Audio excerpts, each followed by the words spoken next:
sommes à la fin du mois d'octobre. Le livre que j'ai écrit, Scandale et démocratie, est sorti au début du mois.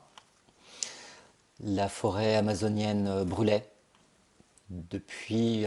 c'est une usine qui a brûlé à Rouen. Et puis, il y a eu l'affaire du voile qui ressurgit, celle des époux Balkany. Trump a décidé que les États-Unis trahiraient d'une manière assez étonnante les Kurdes. Bref, il y a eu énormément de scandales en 3 semaines. Mais bien sûr, il y en a tout le temps et on est complètement mitraillé par les scandales. Alors que faire? Est-ce qu'il faut se laisser mitrailler? Est-ce qu'il faut prendre une position de sage qui consiste à dire arrêtons de nous indigner contre toutes ces injustices?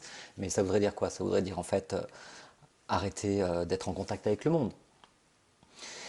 Et en fait, vraiment, ce livre, c'est une volonté d'être non pas simplement en contact avec le monde, mais dans le monde et dans notre monde qui est la démocratie où tout le monde peut s'exprimer. Et de ce point de vue-là, je n'ai pas du tout l'intention d'avoir une sorte d'expression dernière en disant voilà où est la vérité, voilà où est la justice, etc. Non, c'est plutôt étudier nos réactions en tenant compte du fait que nous avons des manières de nous exprimer complètement différentes et je suis extrêmement respectueux vis-à-vis de ceux qui s'expriment oralement et même sur Twitter et même sur Facebook.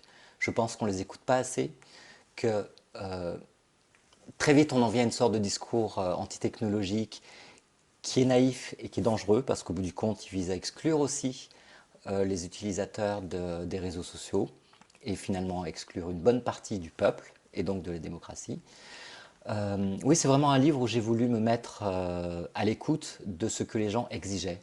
Parce que je pense qu'au bout du compte, ce qu'ils exigent, c'est la justice, qui est aussi un thème qui m'intéresse depuis de nombreuses années, dans sa liaison avec le droit, et donc aussi dans sa liaison avec la législation d'un côté, les parlementaires, et puis les procès, et puis notre propre réaction vis-à-vis de ce que nous voulons faire, de ce que nous nommons un régime, la démocratie, mais qui pour moi est bien plus qu'un régime, c'est un véritable mode d'existence.